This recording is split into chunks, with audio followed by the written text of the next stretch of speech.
Esse aqui é o caso de um menino de 5 anos que há 4 dias apresentava febre, tosse, também uma otalgia.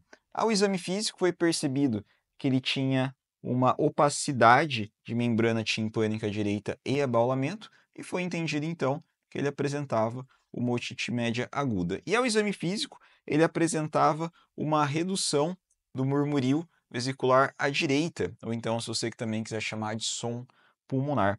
E quando a gente observa esse raio-x, a gente nota que há uma área arredondada aqui na base direita, bordas bem definidas, e isso daqui acaba trazendo alguma preocupação.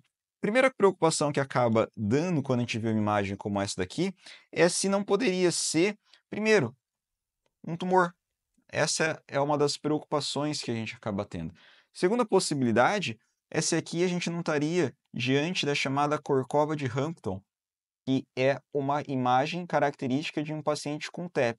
Reforçando que nem todo TEP vai apresentar a corcova de Hampton, mas quando aparece, acaba sendo bastante sugestivo. E aí eu faço algumas perguntas para você. Primeira pergunta, você acha que esse paciente tem clínica sugestiva de um tromboembolismo pulmonar?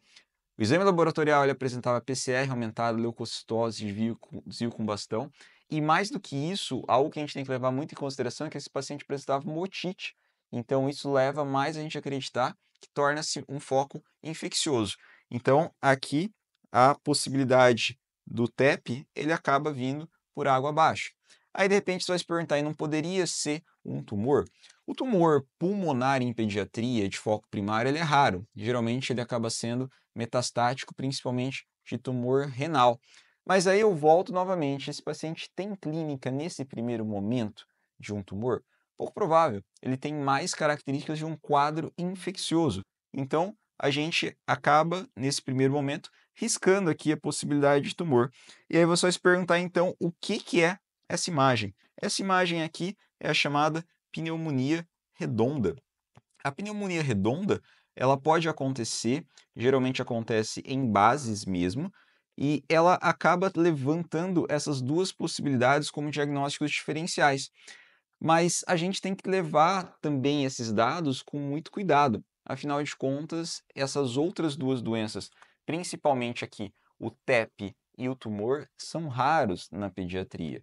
Você até pode levar em consideração ainda que pode ser uma malformação, um cisto que está ali e infectou, mas para você fazer essa investigação, é ideal que primeiro se trate o quadro infeccioso e depois você pondere essa investigação.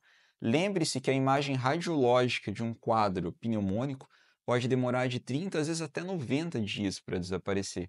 Você, às vezes, fazer um exame de imagem nesse período, pode ser que você não encontre realmente a característica tomográfica de uma malformação. Se o paciente não tiver sintomas, for um paciente que está clinicamente bem, até dá para aguardar um pouco essa investigação. Mas reforço, se esse paciente tem características todas infecciosas, é muito pouco provável que seja alguma outra dessas duas possibilidades. Então lembra disso antes de sair tomografando esse paciente de forma inadvertida. Aí a pergunta que eu te faço é, por que acontece a pneumonia redonda? Qual é a explicação? E isso daqui eu vou contar para você ali na legenda.